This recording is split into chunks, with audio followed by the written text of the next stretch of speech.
नमस्कार, स्वागत है आपका। मैं हूं आपके साथ दिनेश अवस्थी। रूस यूक्रेन की जंग जारी है। रूसी सैनिक लगातार यूक्रेनी शहरों में मिसाइलें दाग रहे हैं। इसी बीच जंग को रोकने के प्रयास भी जारी हैं। अमेरिका और कई दूसरे देश यूक्रेन के साथ हैं। यूक्रेन के राष्ट्रपति जेलेंस्की ने 3 देशों के नेताओं से जंग खत्म करने को लेकर मदद की अपील की है। जेलेंस्की ने इजराइल के प्रधानमंत्री नफ्ताली बेनेट, तुर्की के राष्ट्रपति एर्दोआन और फ्रांस के राष्ट्रपति इमैनुअल मैक्रों से भी अपील की थी कि वो रूसी राष्ट्रपति व्लादिमीर पुतिन से युद्ध रोकने के लिए कहें। तीनों देशों के नेताओं ने पुतिन से टेलीफोन पर बात की। बावजूद इसके जंग नहीं रुक रही है। आखिरकार ये जंग क्यों नहीं रुक रही है? पुतिन किसी की बात को आखिर क्यों नहीं मान रहे हैं? और अगर वो ऐसे ही अड़े रहे तो क्या होगा इस जंग का अंजाम? आज हम इसी बात पर चर्चा करेंगे। मेहमान भी हमारे साथ जुड़ रहे हैं। मेहमानों से आपका परिचय कराते हैं। हमारे साथ राजेश भारती, विदेश मामलों के जानकार, अमरदीप त्यागी, रक्षा विशेषज्ञ। दोनों मेहमानों का बहुत बहुत स्वागत है हमारे इस कार्यक्रम में। सबसे पहले राजेश सर, जानना चाहेंगे कि आखिर जब इतने देश लगातार पुतिन से संपर्क कर रहे हैं, सबका यही मानना है कि इस युद्ध से एक जो इसके परिणाम है वो सही नहीं होंगे, एक बड़ा युद्ध भी छिड़ सकता है और बहुत ज्यादा जनहानि भी इससे होगी। आखिर पुतिन चाहते क्या है? पुतिन की योजना स्पष्ट योजना है कि यूक्रेन पे कब्जा करके उसको डीमिलिटराइज करना है, उसको असैनिकरण की तरफ ले जाना है। मतलब कि उसके पास जो मारक हथियार है, वैसे हथियार जिससे कि रूस की सॉवरेंटी को चैलेंज हो सकता है, या नाटो के साथ उसके होने से या उपस्थिति से जो खतरा था, या उसके यूरोपियन यूनियन बनने की जो योजना थी। बेसिकली ये बात जो है वेस्टर्न वर्ल्ड को समझना चाहिए था कि नाटो की उपस्थिति रूस के बॉर्डर पे क्यों, ऑलरेडी लाटविया में, लुथानिया में जो है नाटो की उपस्थिति हो चुकी है। ये भी कभी यूएसएसआर का हिस्सा हुआ करते थे। तो यूएसएसआर के डिसॉल्व होने के बाद, डिसइंटीग्रेट होने के बाद जो कई देश बने, उन देशों में नाटो ने अपना विस्तार किया और उसी विस्तार में वो यूक्रेन तक भी विस्तार चाहते थे। तो स्पष्ट योजना है कि यदि कल को हम जो है पाकिस्तान ने जो दोस्ती कायम किया है, या पाकिस्तान ने जिस तरह के संबंध डेवलप किए हैं चाइना के साथ, तो हम उससे असाज नहीं है क्या? और आज पाकिस्तान में यदि जो है पाकिस्तान में चीन की सेना की उपस्थिति हो जाए तो क्या भारत को इससे समस्या होगी या नहीं होगी? तो ये क्लियर कट है कि जिस तरह की स्थिति नाटो ने पैदा किया है, और यूक्रेन के सत्ता तंत्र ने बार बार की चेतावनी के बाद, यूएसएसआर की चेतावनी के बाद जो है उसे इग्नोर किया, और फिर अंततः ये अंजाम तक बात पहुंची है। अच्छा, ये बात करते हुए मेरा ये कहने का मतलब नहीं कि मैं पुतिन को सही ठहरा रहा हूँ। देखिए, मानवता, राष्ट्रवाद और राज्यवाद, स्टेटिज्म, नेशनलिज्म, ह्यूमनिज्म, ये सब अलग अलग कॉन्सेप्ट हैं और ये सब एक दूसरे के विरोधी हैं। ह्यूमनिज्म को स्टेटिज्म से खतरा है, स्टेटिज्म को नेशनलिज्म से खतरा है। तो ये जो सभी अलग अलग तरह की विचारधाराएं हैं, इन विचारधाराओं के साथ राज्य व्यवस्था को, राष्ट्रवाद को जो है, हम जानते हैं कि जो राष्ट्रवाद है एक तरह का वो पागल, रविन्द्रनाथ टैगोर ने क्लियर कट लिखा है कि यूरोप ने जो सबसे बड़े डेविल फोर्सेज को, शैतान को पैदा किया है, उसमें उन्होंने राष्ट्रवाद को बताया। क्योंकि राष्ट्रवाद के नाम पे आप किसी भी बात को जस्टिफाई कर सकते हैं और किसी भी बात को रिजेक्ट कर सकते हैं। तो ये राष्ट्रवाद एक ऐसा अफीम है जिसके नाम पे राज्य तंत्र और सत्ता तंत्र में बैठे लोग जो है अपनी मनमानी चला सकते हैं और किसी भी हद तक जा सकते हैं। बिल्कुल। और ये स्थिति जो बन रही है, लेकिन वो सही नहीं बन रही है। कम से कम उसमें और जो लोग हैं उनकी बारे में कम से कम सोचना होगा कि जो लोगों की जानें जा रही हैं वो आखिर आपकी जिद की वजह से क्यों जा रही हैं। ये भी एक बड़ा विषय है। अमरदीप सर, चूंकि तमाम बार स्थिति जब ऐसी बनी रही है, जब मानने को तैयार नहीं है पुतिन, और पहले ही वो कह चुके हैं कि मैं परमाणु बम मेरे पास तैयार रखा है, परमाणु को लेकर के भी चर्चा चली, परमाणु बम को लेकर। तो क्या अब स्थिति ऐसी बन सकती है कि जिस तरह से लगातार नाटो की सेना भी बढ़ रही है और पुतिन चूंकि उनका गुस्सा दिख ही रहा है साफ तौर पर कि वो किसी की भी बात अभी सुनने को फिलहाल तैयार नहीं है। तो क्या ऐसे में कुछ ऐसे कदम उठ सकते हैं जो कि एक बहुत बड़ा रूप ले सकें फिर? जी, अवस्थी जी, ऐसा है, जिस प्रकार नाटो अभी धीरे धीरे एक्टिव होना शुरू हो गया। बीच में तो ये बोल रहे थे कि we will not participate in this war but इसी तरह चोरी छुपे से उनको वेपन सप्लाई करना और धीरे धीरे जो है एक्टिवेट होना, जैसे ब्रिटेन दूसरे नाटो कंट्रीज की जो लिथुआनिया में जो है मिलिट्री एयर एक्सरसाइज हो रही है, इवन अमेरिका के भी एयरक्राफ्ट जो है वो near to this Ukraine border कहीं कहीं दिखाई दे रहे हैं। तो इस तरह की एक्टिविटीज से लगता है कि they are also likely to participate in this battle. यदि ये इस तरह की हरकत हुई तो जिस तरह व्लादिमीर पुतिन का जो रवैया नजर आ रहा है, तो देयर इज नो डाउट, वो मैं पहले भी कह चुका हूं कि वो यूक्रेन में न्यूक्लियर बम डाले या न डाले, लेकिन किसी न किसी नाटो कंट्री के ऊपर जरूर इसका जो है टेस्टिंग हो सकती है। तो कहने का तात्पर्य है कि नाटो कंट्रीज अपनी हरकतों से बाज नहीं आ रहे हैं। पहले उन्होंने यूक्रेन में जो है डिस्टर्बेंस पैदा करके और वहां पे एंटी रशियन जो है वो सारे वो सब किया। उसके बाद अब उसको नाटो में ज्वाइन कराने का वो चल दिया। अभी जेलेंस्की बार बार दूसरे देशों से कह जरूर रहे हैं कि हमको आप इसको युद्ध को रुकवाइए, लेकिन वो अपनी तरफ से कोई भी सॉफ्ट लैंग्वेज बोलने को तैयार नहीं है। That means he is directly challenging Putin. और पुतिन के जो रवैया है या पुतिन का जो जिस तरह का पर्सनैलिटी है, जिस तरह का जो रुख है, उससे पुतिन जो है वो किसी की बात सुन नहीं रहा है। मतलब in spite of all this happening, Zelensky has applied for membership of European Union। क्या जरूरत आ रही थी भाई? कितनी आफत आ रही है जब ऐसा माहौल बना हुआ है and you are on the verge of destruction, you are still trying to join this European Union. तो वो किसी तरह भी अपने आप को जरा सा भी शौक या कोई इस तरह का बीच का रास्ता निकालने को तैयार नहीं है। तो जब ऐसी स्थिति हो तो युद्ध को रोकना बिल्कुल असंभव सा हो जाता है। अब पुतिन जिस तरह की माहौल में पहुंच चुके हैं, जिस तरह की स्थिति में पहुंच चुके हैं, ऐसी स्थिति में उनका भी स्टेप बैक करना जो है वो असंभव है।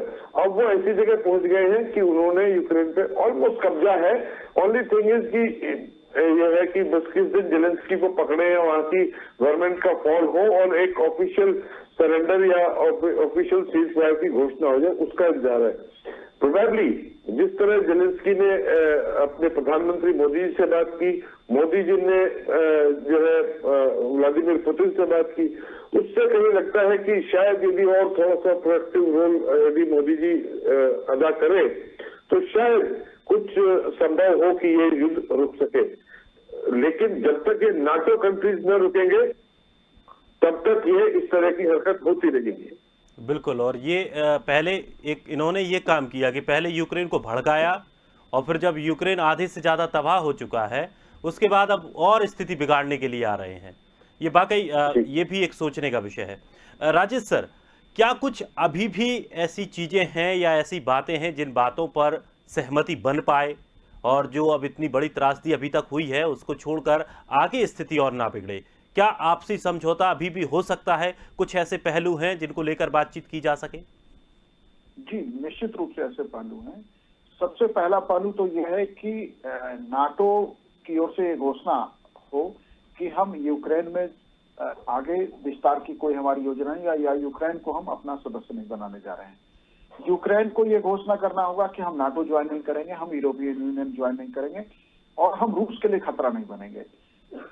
इस घोषणा के बाद जो है काफी दोनों देशों के बीच का जो तनाव है उस तनाव में कमी आ जाएगी। फिर उसके बाद दुनिया के वो देश जो अभी रूस का ट्रस्ट रखते हैं, चीन और भारत, दो ऐसे देश हैं जो अभी रूस का बेहतर ट्रस्ट रखते हैं, इन दोनों की भूमिका सामने हो सकती है। इसके अलावा जो बाइडेन प्रशासन जो यूएसए में बैठे हैं उनकी ओर से यूक्रेन को हथियारों की सप्लाई और सैन्य मदद देना और उसे लड़ाई के मैदान में और जोरदार तरीके से कैसे फाइट हो इसको लेके। वैसे फ्रांस के राष्ट्रपति इमैनुअल मैक्रा काफी कंस्ट्रक्टिव रोल प्ले कर रहे हैं। इजराइल ने भी जो है थोड़ी बहुत इसमें सक्रियता दिखाई है। टर्की के भी नेतृत्व से यूक्रेन के नेताओं ने बात की है। तो जो है सारी समस्या यही है, और एक बार को जब ये घोषणा कर दी जाए यूक्रेन की ओर से कि हम यूक्रेन रूस के लिए खतरा नहीं बनेगा, यूक्रेन नाटो ज्वाइन नहीं करेगा, तो इसके बाद जो रशिया का जनमानस है, जिस जनमानस को पुतिन ने रूस के खतरे के नाम पे यूक्रेन में आक्रमण के लिए तैयार किया है, वो जनमानस अपने आप ही जो है रूस की सरकार पे एक दबाव बनाने का काम करने लगेगी, और वो दबाव अंततः जो है यूक्रेन के लिए बेहतर समय लेके आएगा, राहत भरा समय होगा, और अंतर्राष्ट्रीय समुदाय भी शांति की तरफ जाएगी। एक जो खतरा है, एक डर जो है कि ये संघर्ष और आगे बढ़ा तो ये संघर्ष किसी न्यूक्लियर वारफेयर के तरफ तो नहीं जाए, जिसके कारण हम देखते हैं कि आज भारत जो है पेट्रोलियम का बाजार जो है 2014 के बाद सबसे ऊपर चला गया है। इसकी कीमत भारत में महंगाई के रूप में आने वाली है। तो सारी दुनिया के बाजारों में इसका असर है, ये सिर्फ यूक्रेन और रूस तक की संघर्ष नहीं है। बिल्कुल, ये संकट पूरे विश्व में रहेगा और सभी जगह इसका आर्थिक असर बहुत ज़्यादा पड़ने वाला है, और अगर स्थिति ऐसी ही बनी रही आगे भयानक परिणाम इसके और भी आएंगे। कई भी और नुकसान और तरह के नुकसान भी अन्य देशों को भी उठाने पड़ सकते हैं। अमरदीप सर, यहाँ पर अगर अमेरिका को लेकर हम बात करें तो क्या अमेरिका को भी किसी तरह की कोई जिद लग गई है कि अमेरिका ने बार बार रूस को चेताया और फिर रूस माना नहीं, तो अब अमेरिका इस तरह से काम कर रहा है कि उसका पूरी तरह से अंदरूनी तौर पर सहयोग कर रहा है, तमाम तरह से यूक्रेन के साथ खड़े होने का दावा भी वो कर चुका है, और क्या अफगानिस्तान बनाने की दिशा में है यूक्रेन को?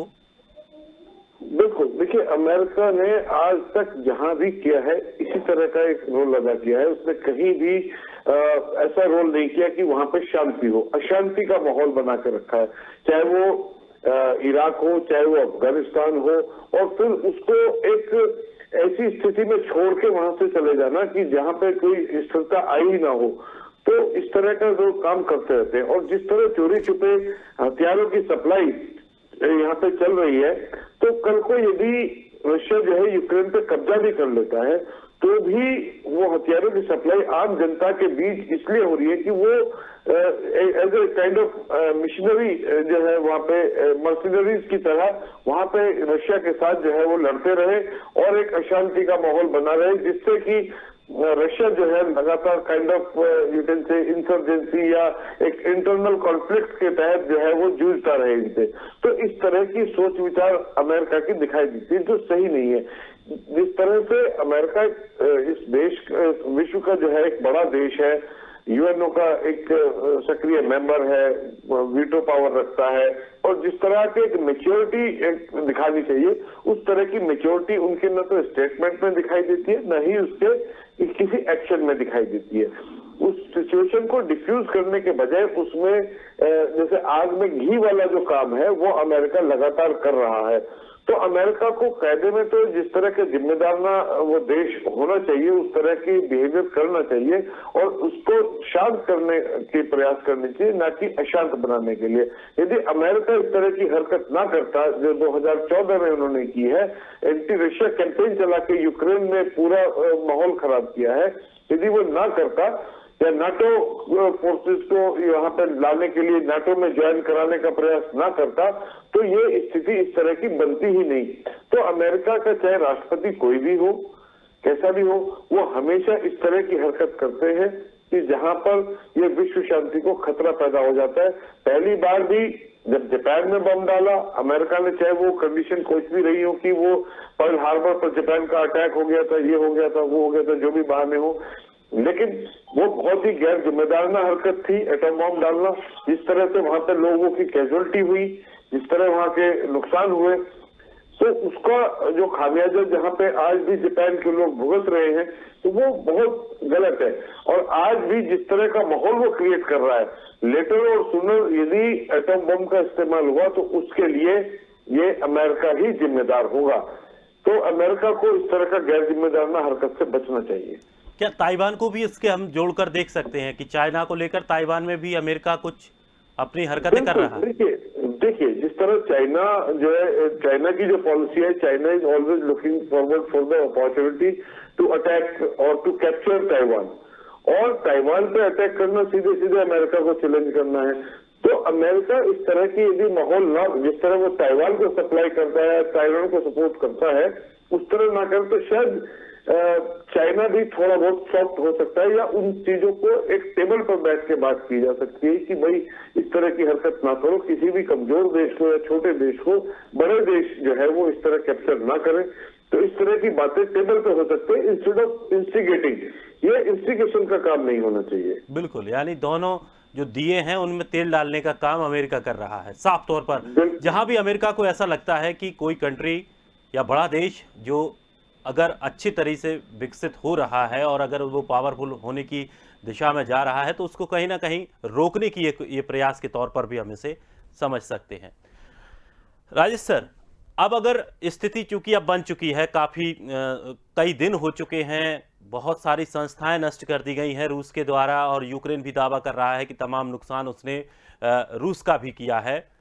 तमाम उसके जो हवाई जहाज है या फाइटर विमान हैं उनको उड़ा दिया है, तमाम मिसाइलें उसकी या उसके टैंक हैं उनको नष्ट कर दिया गया है। अगर जिस तरह की दोनों देशों की शक्ति के तौर पर देखें, रूस के पास काफ़ी हथियार हैं, कितने दिन और रूस इसी तरह के युद्ध लड़ने में सक्षम है? क्योंकि अब बहुत सारी रूस को भी समस्याएं आ रही होंगी, तमाम तरह के प्रतिबंध उस पर लगा दिए गए हैं, तमाम देशों के उसके साथ जो दुश्मनी हो गई है उसके भी दबाव उसके ऊपर है, उसका युद्ध भी चल रहा है। तो किस तरह, क्या आर्थिक तौर पर रूस खुद कमजोर नहीं होगा अगर इस तरह से धीरे धीरे भी युद्ध चलता रहा तो? देखिए, वेस्ट की मीडिया जो प्रचारित कर रही है वो और जो सच्चाई है वो दोनों अलग अलग है। अभी भी यूरोप 40% जो है गैस रूस से पाइपलाइन के थ्रू लेता है। अब यदि वेस्टर्न यूरोप के देश गैस लेना बंद कर दे तो उनकी इकोनॉमी खतरे में पड़ जाएगी। तो रूस का बाजार जो सबसे बड़ा है क्रूड का और हथियार का, उसमें कहाँ गिरावट आई है? रूस की जो विदेशी मुद्रा की कमाई है या फॉरेन करेंसी है, उसकी इकोनॉमी वो जो है क्रूड गैस और आर्म्स के सप्लाई पे डिपेंड करती है मुख्य रूप से। उसमें तो और रूस को लाभ हो रहा है, बल्कि ये जो स्थिति पैदा किया इससे रूस जो है लाभ की स्थिति में आ गया, क्योंकि प्रतिदिन आप देखिए कि क्रूड ऑयल के प्राइस बढ़ रहे हैं। जब क्रूड ऑयल के प्राइस बढ़ रहे हैं तो रूस को जो कीमत 2014 में मिल रही थी वो कीमत अब मिल रही है। तो रूस इससे आर्थिक खतरे की बात की जो न्यूज आ रही है सामने, उससे सहमत नहीं हुआ जा सकता। दूसरी बात रही कि कितने समय तक ये लड़ सकता है। तो ये संघर्ष जितना बढ़ेगा, क्रूड के प्राइस तो कहे जा रहे हैं कि ये 200 तक को टच कर सकता है। तो उस स्थिति में आप सोच के देखिए कि उससे जो है यदि रूस 1/3 भी अपने गैस और क्रूड का सप्लाई करता है तो 1/3 सप्लाई में भी वो जो है प्रेजेंट में जितने इकोनॉमी में वो आउटपुट है, इनपुट है, वो रेशियो बेहतर स्थिति में चली जाएगी। यानी तो कि ये जो है, हाँ, इससे रूस और रूस की बढ़ रही सैनिक तैयारी तो यूक्रेन के इस संघर्ष की नहीं, ऐसे जो है कई देशों के साथ रूस के जो सैन्य तंत्र है वो अन्य कई देशों के साथ भी एक फ्रंट पे लड़ सकता है। एक बड़ी सेना, दुनिया की एक मजबूत चीजों का जमावड़ा है रूस के पास, सभी तरह से, चाहे टैंक्स हो, फाइटर प्लेन्स हो, मिसाइल्स हो, न्यूक्लियर वारहेड हो, सबमरीन्स हो, सभी फ्रंट पे रूस को इस तरह से हमने, हाँ ठीक है कि कई दिनों का ये लंबा युद्ध खींच रहा है, और वो लंबा इसलिए खींच रहा है क्योंकि यूएन के सर्टेन प्रोटोकॉल्स हैं। उस प्रोटोकॉल में ह्यूमैनिटेरियन लॉ से जो है को लेके बहुत सारे रिस्ट्रिक्शंस लगे हुए हैं। तो अब कोई सेकंड वर्ल्ड वार और फर्स्ट वर्ल्ड वार के तरह का संघर्ष नहीं है कि युद्ध जीतने के लिए जहां चाहे आप कैजुअलिटी कर दें। तो कैजुअलिटी हो रही है, लेकिन ये कैजुअलिटी वो नहीं है जो सेकंड वर्ल्ड वार के पहले होती थी या फर्स्ट वर्ल्ड वार के पहले। आपको जहां मर्जी वहां आप बम गिरा लीजिए, और युद्ध के मैदान में किए गए हर कार्य को जायज माना जाता था। आज ये स्थिति नहीं है।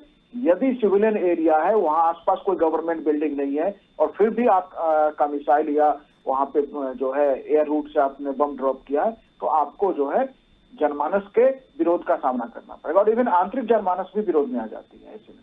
बिल्कुल सर, अमरदीप सर, एक बात यहाँ पर ये भी समझ रहे कि चलिए हम रूस को मानते हैं कि पुतिन अपने गुस्से में है या अपने एक उसमें है कि चलिए वो जिद्दी हैं, अपने आगे किसी की नहीं सुन रहे हैं, वो अपनी पूरी शर्तें मनवाना चाहते हैं।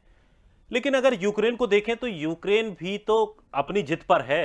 क्या यूक्रेन जेलेंस्की नहीं चाहते कि इतना नुकसान हो रहा है, ना जुड़े नाटो से, जो भी और समस्याएं हैं बैठकर उनको हल किया जा सके? बिल्कुल, देखिए जैसा आपने अभी कहा कि हम चाहे पुतिन को एक तरह से जिद्दी माने या बिल्कुल, ना विलेन माने, के तौर पर उन्हें देख रहे हैं हम।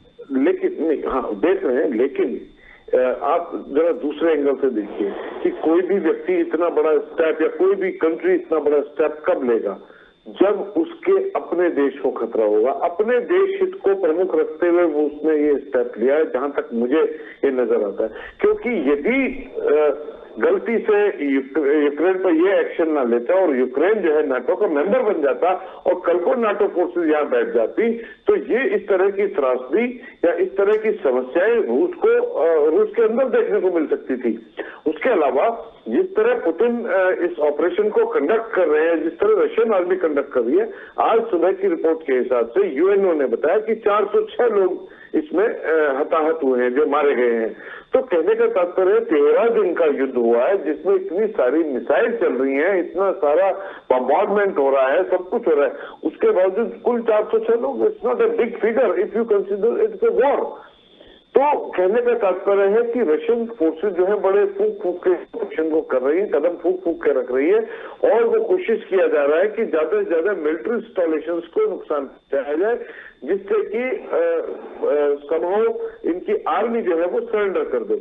लेकिन जेलेंस्की आई डोंट नो, मैं समझ नहीं आता कि किस बलबूते पे वो बार बार इस तरह के बयानबाजी कर रहे हैं, जिससे रशिया को instead of diffusing the situation उसको और इंस्टिगेट कर रहे हैं कि हम ये कर देंगे। और इस तरह की जब वो प्रोपेगेंडा होता है, जब वॉर चलती है, कि अपनी जो है जो बहादुरी का ज्यादा प्रोपेगेंडा करना कि हमने रशिया के इतने एयरक्राफ्ट गिरा दिए, इतना टैंक बर्बाद कर दिया, इतने सोल्जर्स हमने कैप्चर कर लिए, this is part of the war machinery.